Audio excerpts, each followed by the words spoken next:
Nice. Well, hey, we're 6 after. It's about time to get going. Hey, welcome all. My name's Lee. You'll get to hear from me a fair bit today, but also hopefully from others in the community. So what is it? It's Friday, the September 18th. We're about 5 after the hour. This is the Layer5 community meeting. We record these calls and post them publicly. We're not always timely with our posting of the recorded calls, but we try. So we're using Zoom actually, maybe for the first time on this community call. Boy, we've been using Google Meet forever. Google Meet had, in the face of a pandemic, had allowed the lesser G Suite plans to record Google Meet meetings. And after a few months of that, I think they're removing that capability. And so we're going to move over to Zoom so we can continue to record calls and post them. I mention this, one, because hopefully no one is lost and stuck on Google Meet somewhere. I'm hoping that we got kind of all the links updated and changed. Shriti or anyone else, like if you might put one foot into Google Meet just to make sure nobody's over there, that might be nice. The other reason that it's maybe good to talk about Zoom just a little bit is that, well, I'd like to ask all of you for an opinion real quickly, if I may. And that is... Those seem to be different, and I don't even know if you can hear me. I think you can. Yeah. Zoom seems to be really kicking butt, but if you go from Skype to Zoom to WebEx to GoToMeeting, you have to mess around with your sound. And I got 2 cameras, and this always picks the integrated one, and the laptop shut. Yeah, it used to be that software was bad enough if 2 things tried to get at the same I/O interface, the same webcam or the same microphone at the same time, like you were. But yeah, no. Well, here, let me ask this question. Let me propose this. So there's in a lot of things, like almost all the things that are done here are done by all of you. Recently, one of you, Tanuj Agarwal, had been kind enough to make, this little, this.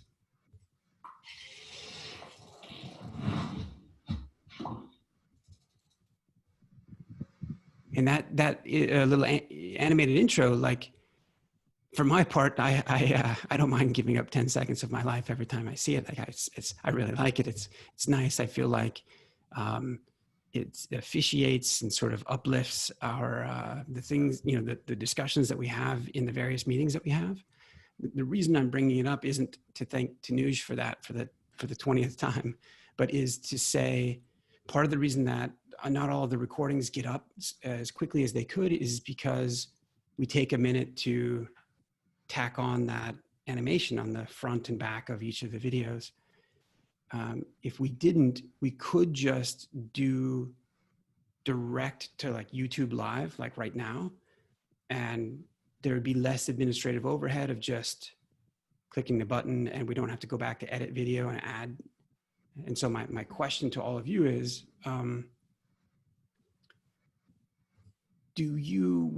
just out of curiosity, I guess, would anyone express opinion on how nice you think it is or isn't, to how worth it is or isn't to have this?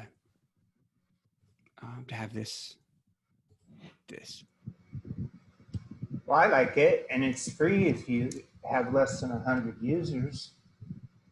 And I don't know, maybe there's some other things you can't do if you don't pay. Maybe you can't record or something like that. I don't know. Right.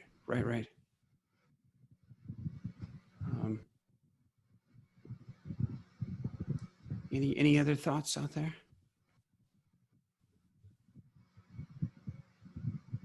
Nice. Okay, fair enough. Yeah, good. Thank you for that, Stephen.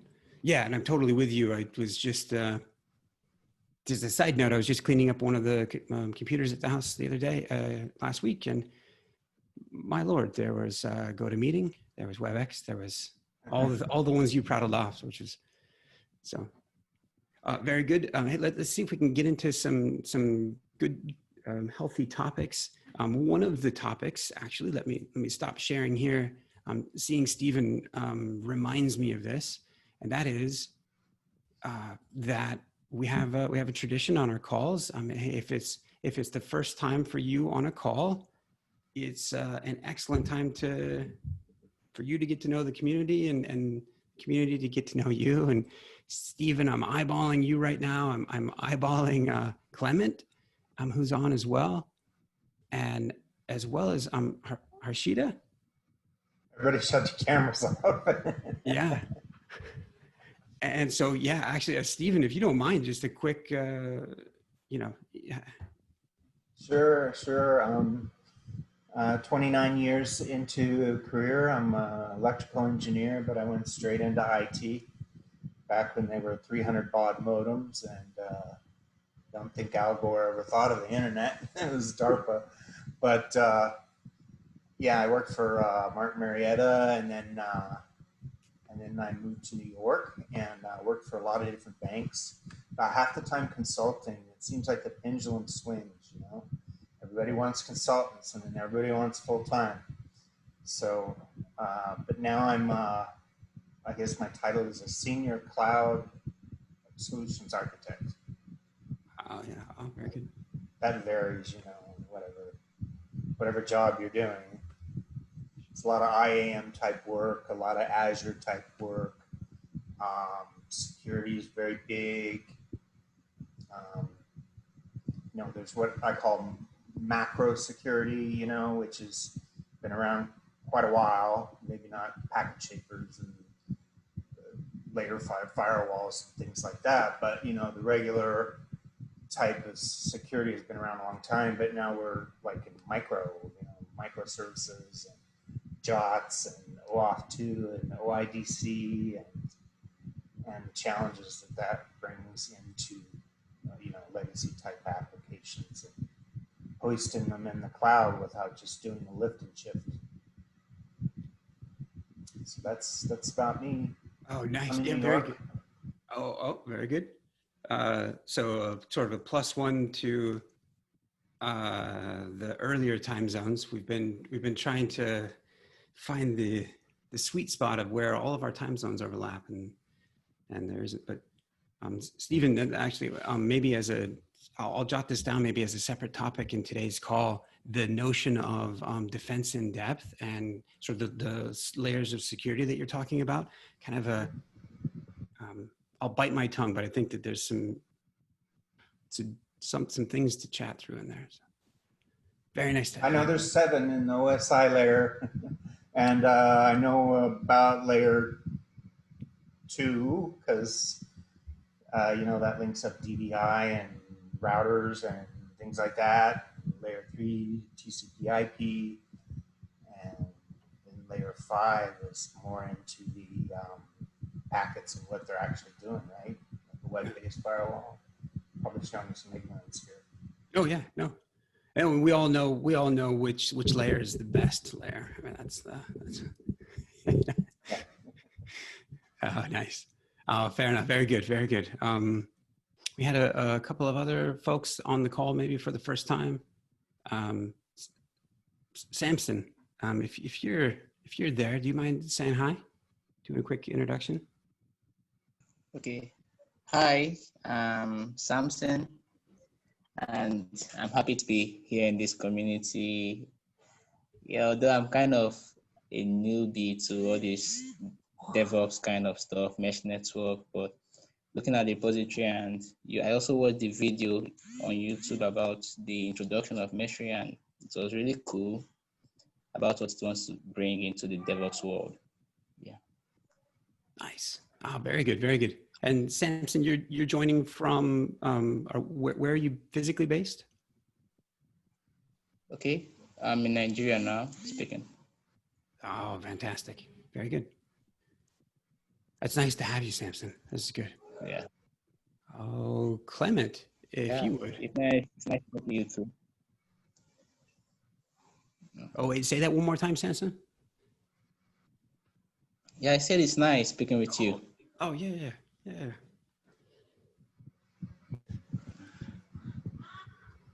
Clement, I know you can feel my, yeah, go ahead. Go ahead. Hi, everyone. I'm Clement. I've been a full stack dev for about a year.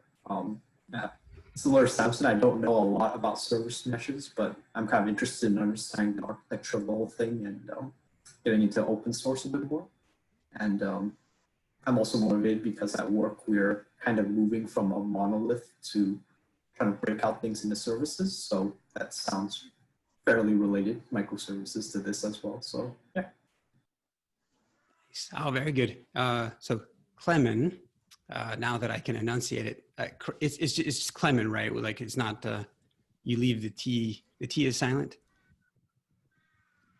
Hello. Maybe my microphone's bad. Okay. Yeah, the T's there. Yeah. The T's there. All right, very good. Okay, I'm glad we clarified. I saved the whole. Please, I need help.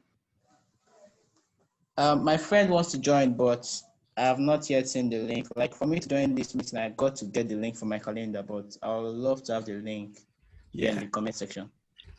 Hey, that's actually, you know, what's nice about this is that that's some recent work that was done on that, Samson. And we just set up a system in which the links are hopefully a bit more memorable. Let's give you those. Hello?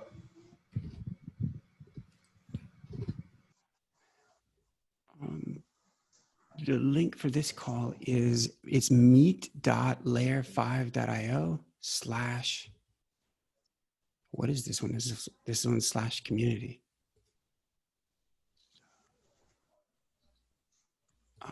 And for anyone interested in layer 7 redirection of like, hey, how did we set up a subdomain and have our own custom redirection happening for free in about 30 minutes? That might be an interesting topic.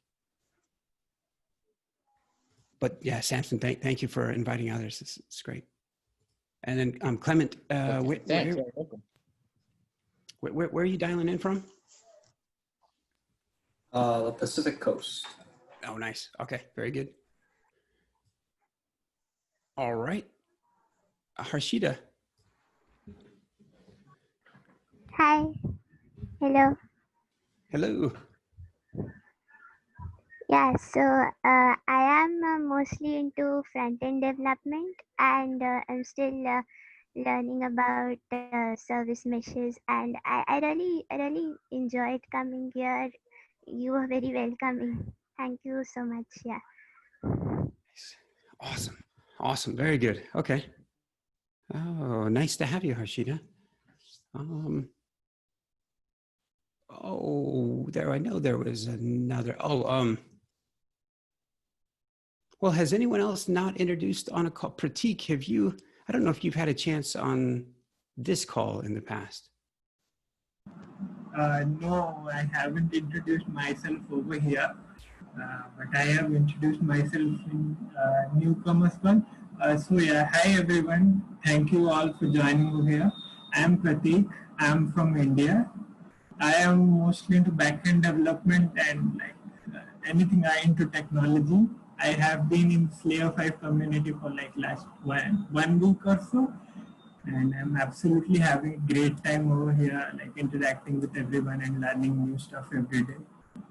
So yeah, that's a little bit intro about me. Nice. Awesome. Okay, very good. Well, Pratik, at this point, you're old news, so I guess that we'll move on quickly. We've got a couple of topics lined up today. And the first one is this here? And actually maybe relate, is the notion that there's a draft blog post out there. This one comes from Nikhil. Nikhil Lada has been in the community for a year or more. He's been so instrumental in the community that Red Hat has chased him down and is paying him to do things now, which is great. I'm trying to embarrass him, but I don't think he's on the call at the moment. But for a lot of contributors like Nikhil, we encourage people to post their experiences or things that they've learned here. And so Sudeep Batra had come to understand, he's a great example of he's a cloud architect at Ericsson, had come to understand Istio and service meshes through our workshop and then through the community here. And as he got deeper and deeper, he wrote up a blog post and posted it here. So that's fantastic. And so two thoughts here. One is consider that this is an open venue for you to help you kind of uplift works that you do. The second thing is this is an upcoming blog post from Nikhil.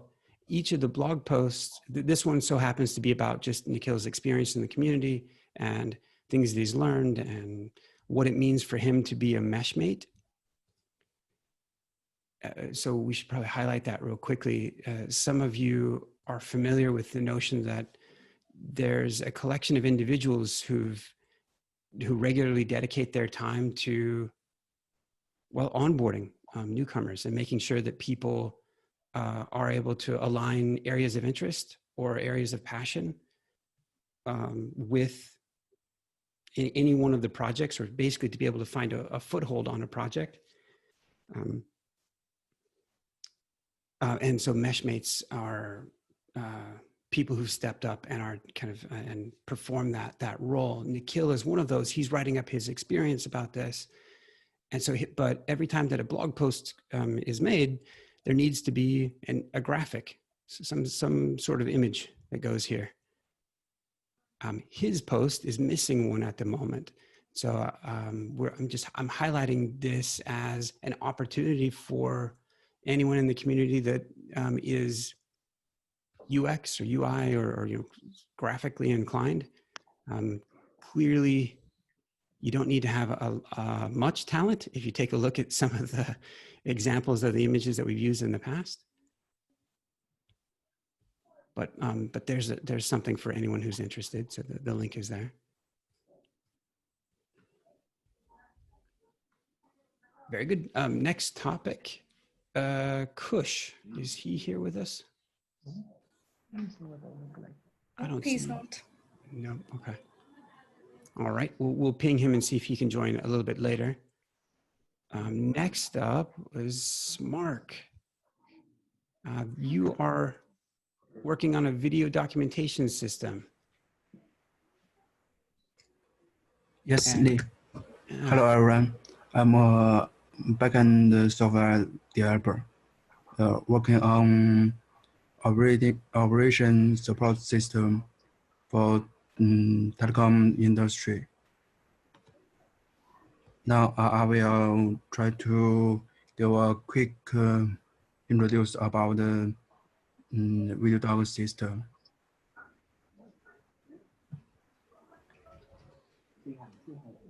Hi. Hello, hey, hi, Innocent. Okay. Yes. Yeah, good afternoon. I'm happy to be here. Nice. Oh, very nice to have you, Innocent. You Thank are, you. yeah. Thank you. My friend Samson just sent me the link and I joined through the link he sent to me. Yeah, we we for the most part we generally like Samson, so we won't hold it against you that you're friends with him. So we'll Okay. Thank you. yeah, no, awesome. Thanks for coming. This is great. You can Thank just you very much. yeah, just in time for an introduction to a new video documentation system that Smark and some others are working on, and this system he's going to give an intro to it, and it's an open consideration for whether or not some of the Meshery documentation or some of the other project documentation might benefit from using this framework or not. So this will be our first time taking a look at it. So thank you, Smark. Please take us through. Okay, now I will start. Okay. The video dog system aimed at to link the suitable video to the official document, and then the video will reveal by many experiencer, so the beginner can easy to find the video explanation for the document and under the concept easily.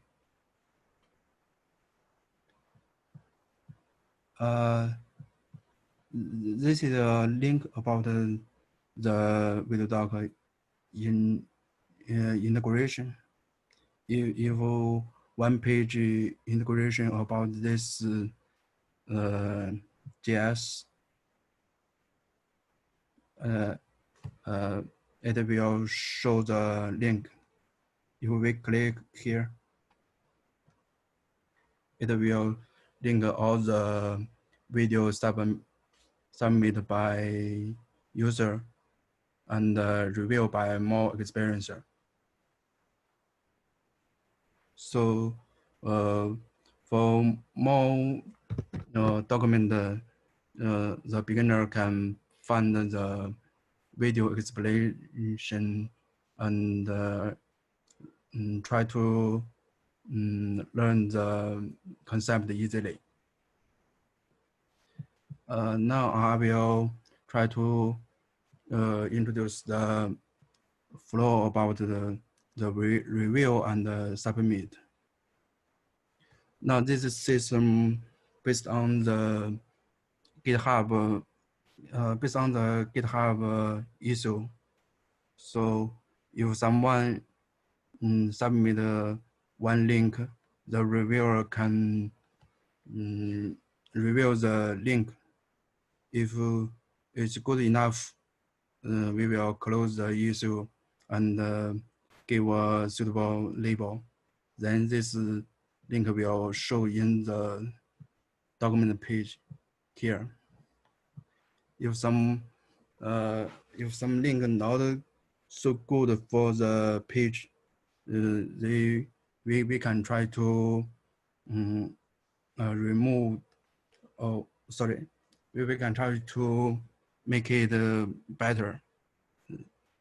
Then, if someone submits a new video,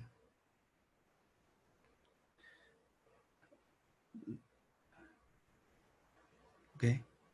Nice. Wait, can you hear me? Yeah, very good. I apologize for my part. We've got virtual learning going on, and my middle boy just cut his foot on a screwdriver somehow, and so does anyone? So I apologize for my distraction, but does anyone have questions and feedback for Smark?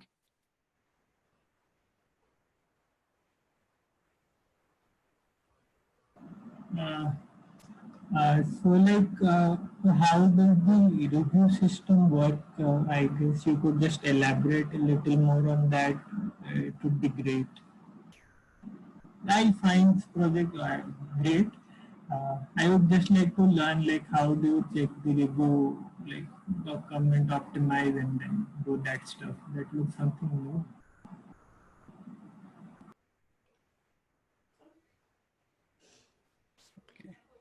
So Smart, to maybe to re-articulate in part what Pratik is maybe asking about is if I were to quickly characterize the vdoc.online, is it appropriate to characterize it as a video specific review system? So a system for someone to have made a recording, have a video that would be incorporated into a site like a documentation site. Yes. And in terms of the display of the video, like the embedding of the video into a site or what have you, does VDoc get into that aspect? Or is it more just about facilitating review and comment of a given piece of video content?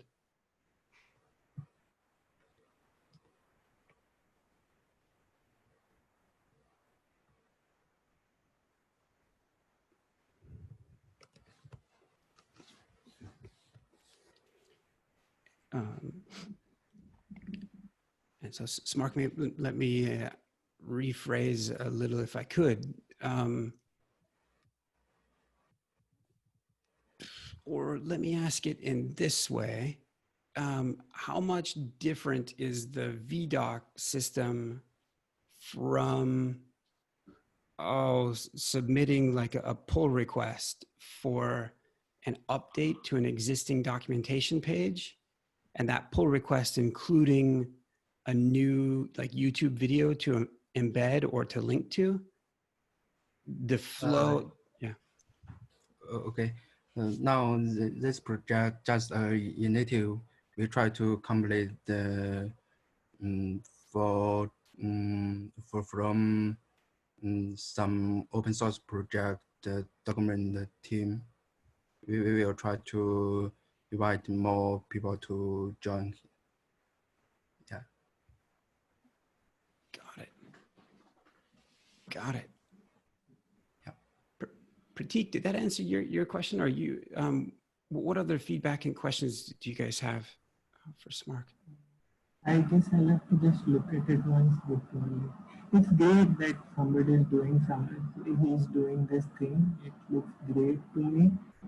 I'll just see it once before having. I would like to have a live example. Then I'll just see this once and then I'll just say something.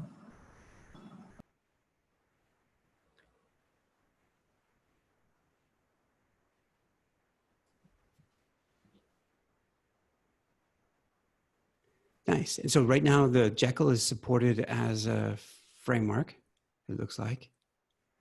So you would tag your video link with VDoc tag, and then the VDoc VDoc.online. That's the system that would facilitate kind of a review of the video content. Or not quite. If one document want to integration this system, they just need to put this JS and the tag for their page or some post framework. Then this JS will load the issue for load the issue with label goline and the domain with URL. So if one document want to integration with this link, just put the JS and the tag. Interesting. Nice. Anybody have any other feedback? Yeah, I might have. Go ahead. Yeah. Okay. So I should go on. Go ahead. Okay. So I have a question. You raised the complaint, like a suggestion about the UI and UX need, like seems like there's a need for UI and UX designer in the project.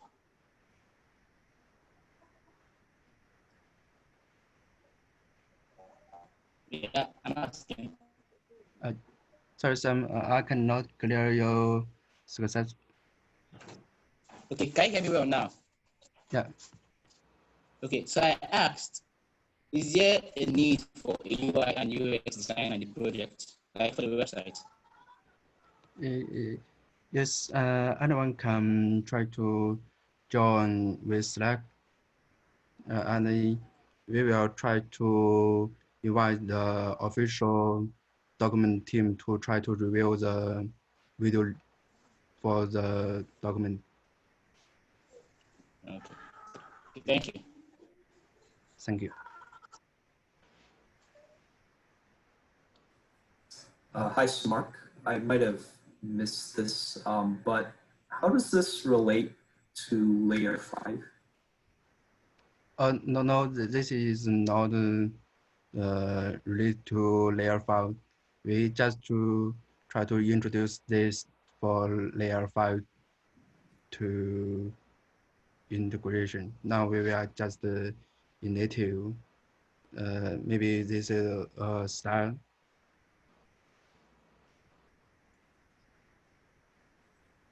Okay, got it. Looks good so far. Okay, thank you. Hello, Mark. Can you listen to me? Yeah, that's This is an indeed a great project, but I just wanted to know in which form it returns the documentation review after adding the CDN. simply that.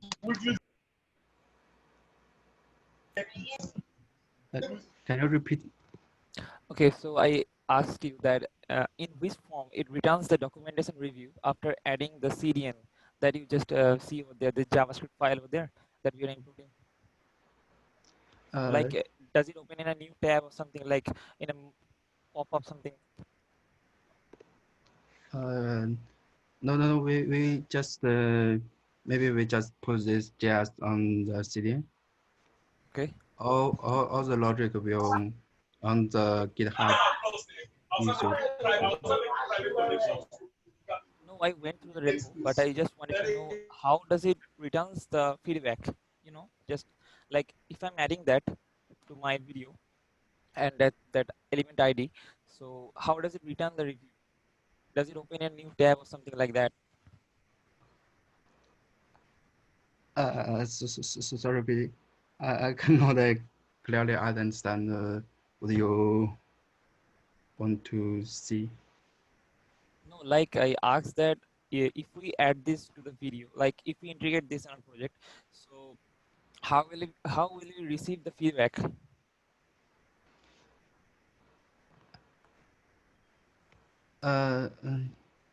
We can submit the new link here for the video. Okay. Yeah. Now now we will use the logic is the title is the page URL, and the value will be the video. Maybe we can make more per person to try get the video link, the video title, or some description here.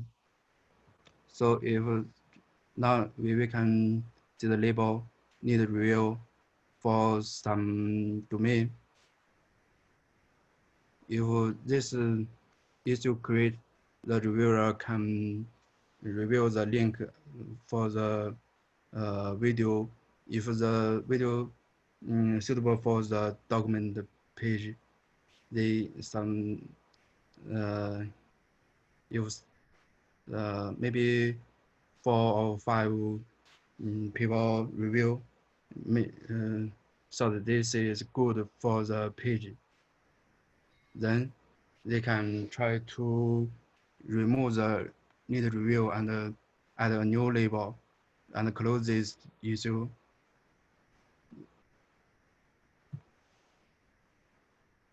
Then someone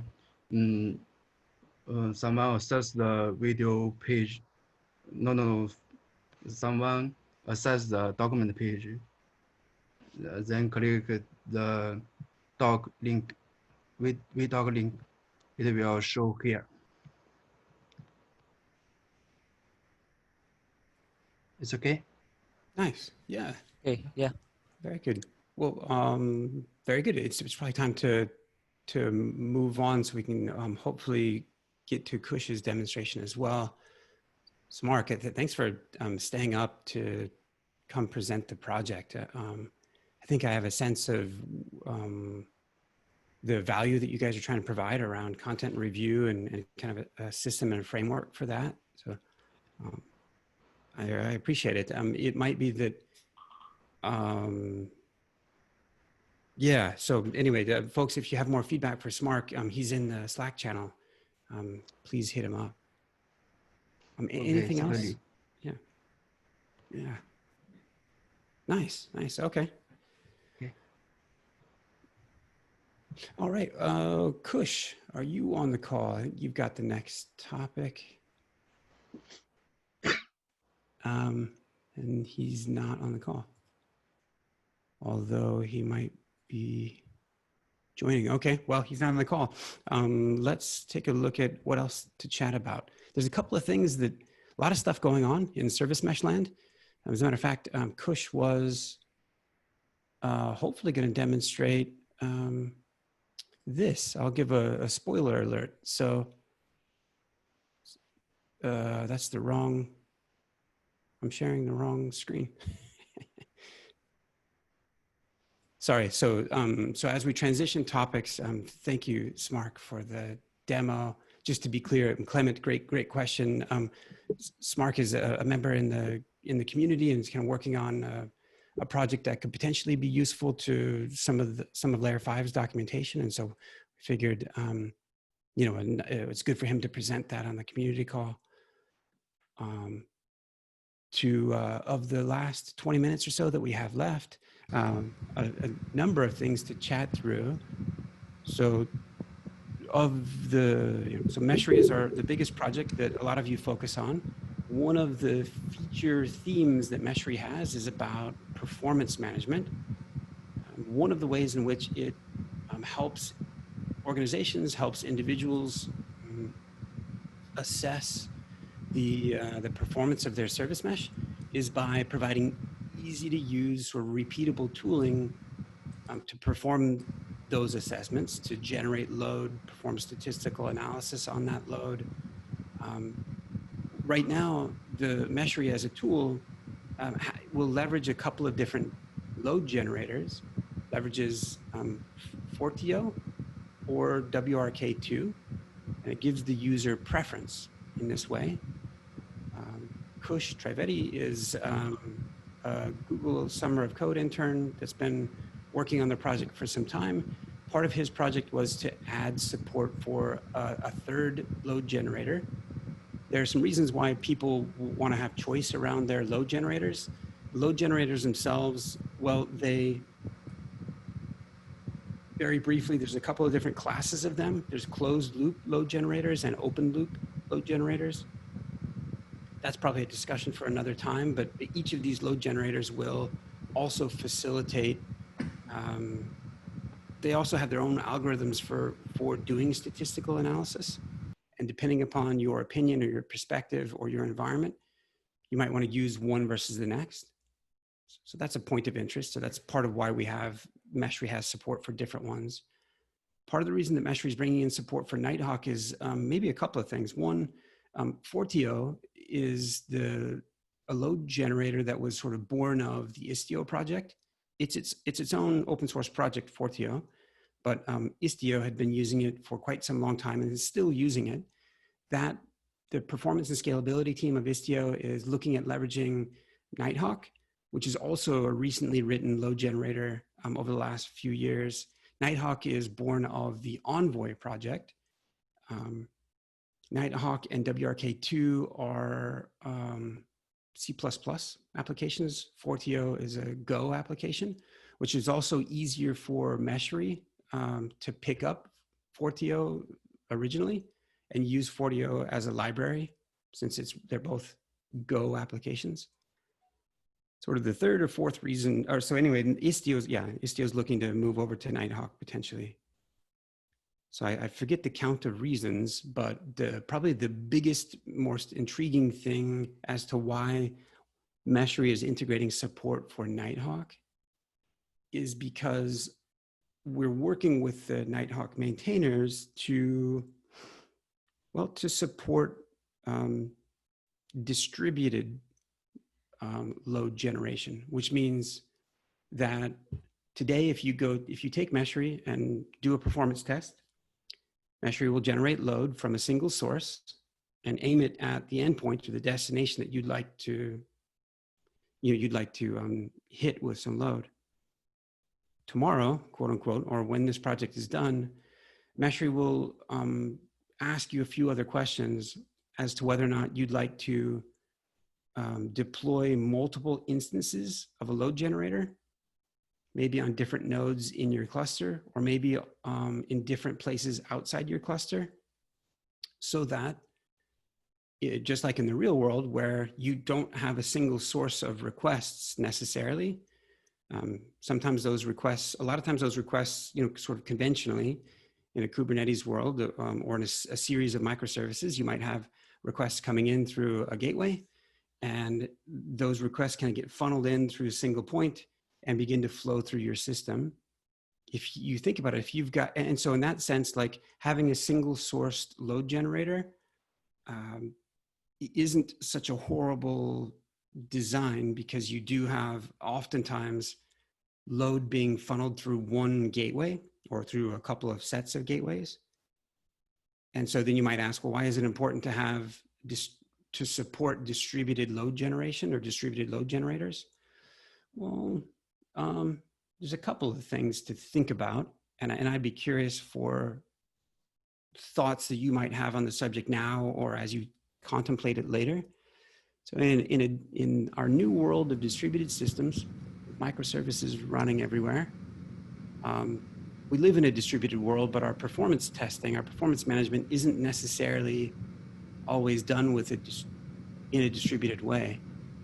And in the real world, if you've got a service, microservice, or just a service in general that has been written, you've deployed it, and it's doing its job really well, and maybe it becomes fairly popular, turns out like some of those requests are coming from other internal services that, over time, more services were written, and it's being hit from multiple locations.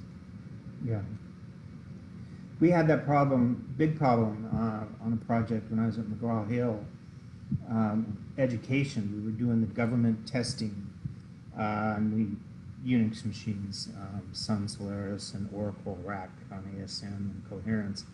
And basically that's what it was. And I think they were using Windrunner or LoadRunner or something like that. And it would be like 0 to 100. And I mean, that's fine for a stressing peak test, but that's not really a normal activity. I mean, it could be, but it's probably not. It's not really fair to base all your results on turning it on, like a light switch. So,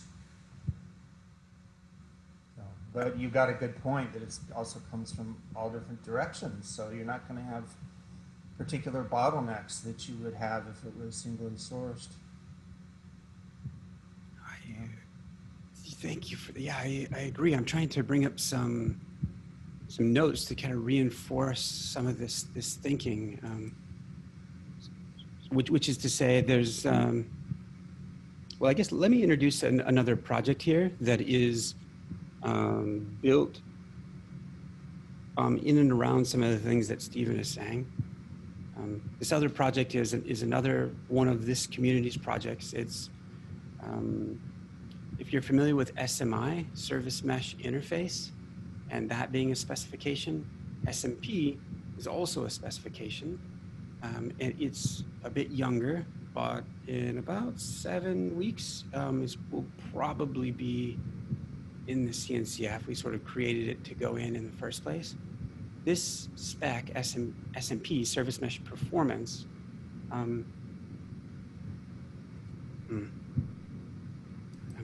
let me not take you through the whole thing. Let you everyone go check it out. We've been collaborating with the organizations that you see here. The reason that I brought it up was really to highlight what Stephen was saying about like, hey, turns out like there's different types of testing that you might want to be doing. And some of the differences between these might be a little nuanced, but it doesn't take much thought to recognize like there are different types of load that your system might undergo. And so you should probably be, experimenting with our testing, looking at your system under different, there are any number of load generators out there. For my part, I don't know that they're the most easy to use kind of repeatable tooling that oftentimes when we see someone publishing results of a benchmark, a performance benchmark or something that you know, there's a lot of setup and scripts and other things that go into what they're doing. And really, like just to focus on the service mesh landscape, it's a common question. People say that, wow, there's a lot of value that I see in this mesh. And, you know, the more that I do with it, the more overhead I would naturally expect. And that overhead comes by way of CPU and some memory and maybe some latency or like a reduced throughput and that's all fine. And that's all natural. By the way, if you're asking the mesh to do a bunch of logging or facilitate distributed traces or to redirect traffic or load balance, any of those things, you can actually get all of those things outside of a service mesh. And by the way, guess what? It costs you there as well. It's actually a lot harder to measure the cost of those things because it's like, you know, 1 to 10 different systems, whatever systems you're using to perform those functions. And being the perpetual service mesh proponent that I am, I would suggest to you that if you bring those under one pane of management or into a one common layer, it actually becomes a little easier to reason over, to control, to be able to say, yeah, actually collectively, this is what this is costing us, or like, you know, I can see this and control it from one place. Meshery is because that is such a common question for people, both understanding the fact that if you're getting logs or you're getting load balancing, whatever function if you're getting it from somewhere, it's costing you something somewhere. Does it cost you more or less when you have a dedicated layer that, you know, has proxies in this case that are written specifically to perform those functions? Are they doing that really well, or is the code that the application developer has written for doing retries or for doing load balancing internal to the app, is that more performant and more reliable? And I would argue for the former, like the thing that's custom built. Okay, well, great. So we're using this purpose-built new layer. Without a mesh, part of what Meshery is trying to accomplish is to help people answer this really like what I think is like probably like really, I don't know, I don't mean to offend anyone, but kind of like frustratingly complex and kind of boring questions around performance and characterizing performance and overhead and characterizing that. And by that, I mean like, there are so many variables to control with like what mesh are you running and what workload under in what environment with how many nodes and how many clusters and like just, and you can look at benchmarks and like, okay, that's helpful. They did a lot of work and they published it. And thankfully the individuals that published various benchmarks, but that was running a different software under different load under all the other. And like Meshery is trying to say, hey, here's hopefully an easier to use tool that lets you repeat those things in your environment specific to what you're trying to accomplish. Moreover, we're working with, so we're trying to, all of you on the call are, we're trying to, part of what SMP is trying to do is say, good, well, and as you're having that repeatable tooling, and as each of the service meshes that have been engaged here, you can imagine each of those, the maintainers of those meshes, they're pretty keen on getting well represented, you know, in these types of performance, these benchmarks and things. And as a third party, as a community that hasn't created a mesh and doesn't intend to, like there's 20 of them out there. As a matter of fact, one service mesh, new one got announced this week. Remind me to talk to you about it if we don't. It's a big one. But so what I was trying to say is we're also keen to make sure that each of the service meshes get well represented, that they get maybe highlighted in the ways in which they work well and the situations that they work well, and also honestly acknowledge where maybe the use cases, the things that they were built for maybe don't hit certain other types of use cases. Like for my part, I'm glad that there's more than one mesh in the world. Like there's all kinds of organizations with different use cases. But point being is that, well, this was an opportunity to kind of standardize the way in which you characterize the performance of a mesh. And this spec, for the most part, tries to address quantifiable numbers and quantifiable statistics that you can use to, you could use that to facilitate a comparison between service meshes if you want to. That's not the outright goal. I think that you walk on treacherous grounds when you try to do that. It's really hard to get an apples to apples thing going on. But but this type of an effort helps facilitate, well, one, just baselining for yourself and maybe comparison to from different environments that you run or to others. Because in part, if you've noticed when Meshery, I think we've got this statistic here, like one of the things that Meshery will do is facilitate the collection of anonymous performance test results.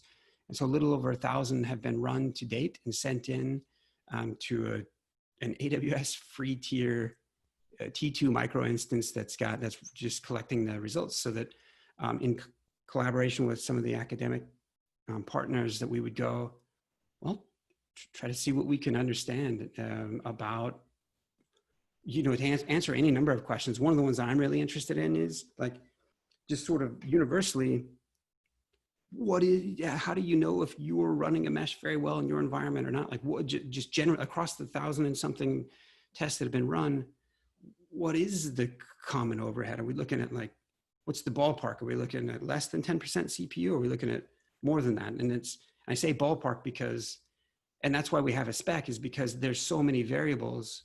You need some consistency to say, well, that was on Kubernetes 115, Istio 2. Yeah, go ahead. Yeah. Are they throttling your micro instances also? Yeah. You could be throttling, especially, since it's free.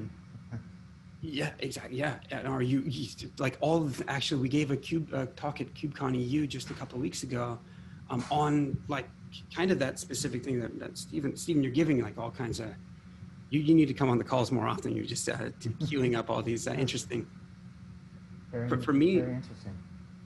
Something like what Stephen is saying is if you enable the function on a mesh to throttle the amount of requests that are coming in, if you go to rate limited or however you're throttling, well, if you just take that atomic network service, or that atomic network that function of a mesh, and you say, well, hey, we could use the mesh to do that, or we could do it by an external load balancer, or we could do it within the code itself or something. One of the factors in that decision-making process should be, or it would be nice to know, like, hey, what's the overhead? Like, hey, this external load balancer does it really well. It's HA proxy and an ELB out here.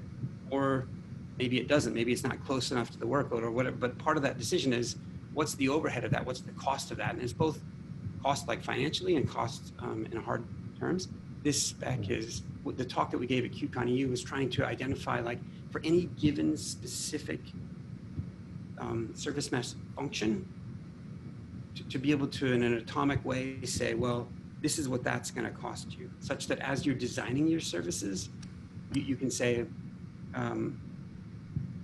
you can have that in your back pocket as you go to architect them and say, here's what we're going to leverage the mesh really well for, because it's super cheap, or not, but to do it in a standard way, and in a way in which ultimately, and the other thing that this spec facilitates is something that we'd like to create, and we call it Meshmark at the moment. And that's to be able to say, if Clement was talking to Stephen, and you guys are both running Linkerd or something, and you're trying to compare notes and say, hey, am I doing it right? How's it working for you? What's that? You got an average of 10% CPU overhead. Oh, interesting. Okay, in my environment, it's only 2%. Yeah, they're a little bit different and stuff, but to be able to have a common language, and moreover, like when you guys were to have that conversation, it would take Clement like 90 seconds to say, well, here's my CPU impact, here's my memory impact, and he would like have to prattle them all up. We want to come out with an easier to use formula to say, look, I'm running at a mesh mark of 85. What's your mesh mark? And then when Stephen says, well, it's 81, then Clement can tout that over him and make fun of him, heckle him about how poorly he's running his.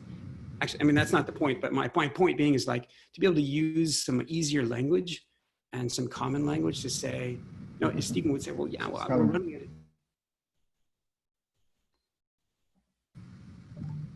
Say, hey, we're running it in 81, and I know that's a bit more lesser than the other environment, but that's actually intentional, because I got to tell you, the value that we're deriving, how much we're asking the mesh to do, we're getting a lot more value out of you. Like there needs to be a formula to say it's not just all hard terms, but there's a bit of a softer qualification too. So some of the stuff is only, you know, is in flight. And so if this is of interest to you guys,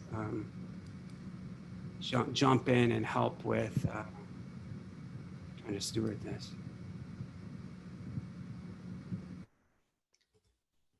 So good. All right. We're 2 minutes over. My apologies. We'd been long in private conversations with NGINX, who apparently, I didn't think they were going to do it yet. I think it kind of leaked out. But their NGINX is releasing a new service mesh. And very pertinent to Meshery as a project, because Meshery is the tool that runs the official SMI conformance suite. And NGINX new service mesh, they have an API. The API is SMI and only SMI, SMI being service mesh interface. And there's a number of meshes that claim conformance. Meshery is the tool to officially validate that.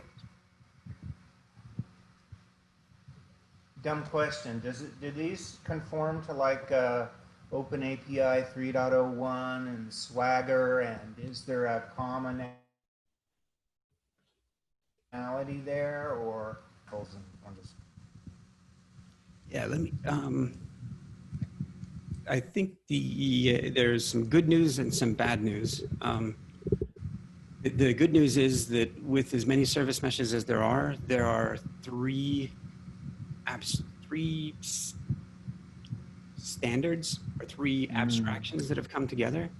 None of them address that. None of them specifically use Open API or Swagger and none of them specifically address the actual service, whatever that application is that's running.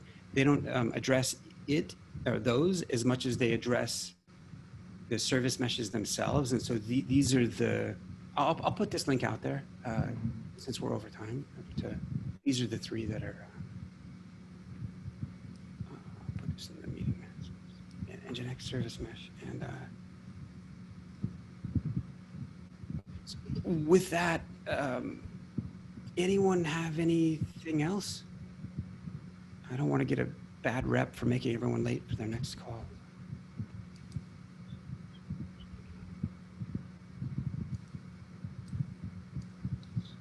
Really nice to see new faces on today. Same time next week, I think, and it's just so you know, it's Clement with a T. So just it's on the calendar. It always just there's something else that blocks it or something. It's in there, yeah. But this is very interesting stuff I need to learn. Yeah. Oh, nice. Well, thank you all. Thank you, Stephen. See everyone same time next week. We'll catch you on the next call. All right. Bye, everyone. Bye all. Yeah. Bye. Bye. Lee. Bye. Bye.